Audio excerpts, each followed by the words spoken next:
Well, in the 2 years that you were over there, what is your daily routine like during school week anyway? Yeah. So the daily routine would be, we have morning prayer at 6:15 in the morning, followed by Mass. And then after Mass, we'd have time for breakfast for guys who would like to eat breakfast, who wanted to eat breakfast. And then classes start at 8:30. And like Father said earlier, it takes about 30 minutes, 35 minutes to walk to the university. So some guys will leave right after Mass, which is about 7:15, 7:20. Some guys will leave at 7:50 a.m. to make it to class by 8:30. And then we have about 4 hours of class in the morning from 8:30 to 12:15. And then we have lunch at 1:15. And that goes until 2. And then after that, it's time for spiritual direction, time for formation advising, time for running errands, getting your hair cut, shopping, anything that you need to do. And the next obligatory item on the schedule is at 6:45 with evening prayer. And there's from 5:45 to 6:45, there is adoration available for guys who would like to pray their holy hour at that point. And then 6:45 to 7, evening prayer with dinner at 7. And most nights there would be something going on after dinner, whether it was some type of meeting for the seminarians or formation classes or things along those lines. So when do you do homework? It's a very good question. Homework would be during that time after lunch and before holy hour, before evening prayer, and then on the weekends. Okay. I guess with apostolic work, every year there's a different outreach that the seminarians engage in, and every person has a different assignment. But Daniel, what have you been involved with for your apostolic work? And so I've been serving with the Missionaries of Charity since the end of my first year, and then the beginning of second semester first year up to this point. Mm-hmm. And there are 2 different Missionaries of Charity houses that we send to that are apostolates. One is a soup kitchen, so you'll have people come in off the streets to receive food, and there'll be a little gospel reflection by one of the seminarians.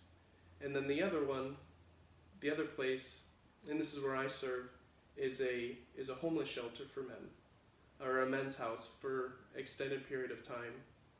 And so we help the sisters, whether it's giving snacks to the men, or bathing them, cutting their toenails, fingernails, and then just any other activities the sisters asked us to do, whether it's cleaning out different rooms or whether it's taking care of cooking a little meal for the men and then serving it.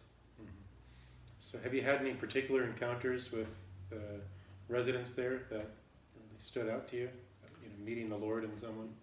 Yeah, so most of the men that are there speak Italian. Very few speak English, but there's this one gentleman there who speaks English, and so that provided an opportunity for me to speak with him a little bit more in depth and for longer periods of time.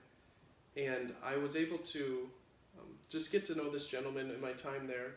And at a certain point, one of the sisters asked me to help him text his sister. So I was his hands. He would dictate to me what he wanted to text his sister.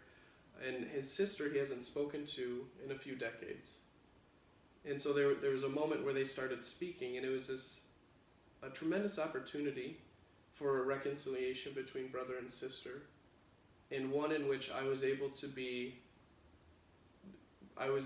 able to experience it.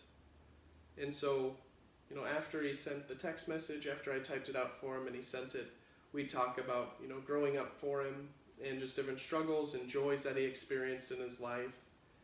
Like his dad used to own a boat, and he remembers going out on the boat. And just different experiences like that have really impacted this man. And we were able to pray together at the end of our time. Each week after we would type out that message to his sister and kind of see how each of us were doing, we would pray together.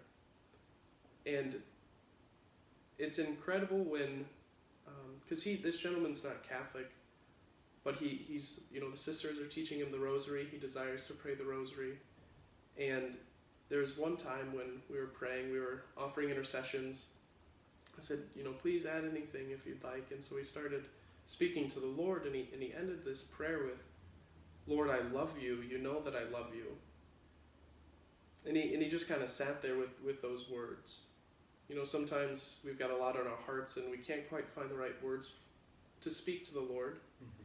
But the Lord already knows what's on our hearts. And so just that simple prayer of this man saying, Lord, I love you. You know that I love you, was a moment for me to be able to see what a childlike faith is and what deep trust this man has in the Lord.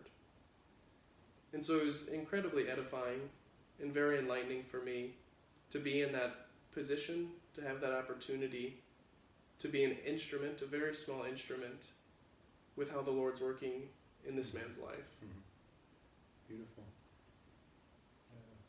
So there's so many different aspects to the life of the seminarians there in North American College. Each one is a house job as well. So Daniel, what is your house job? Yeah, so we have, because we have so many seminarians in such a big seminary, we have house jobs which range from being in the refectory, making sure the meals get served at proper times and different things like that, planning for banquets, and we've got liturgy positions as well.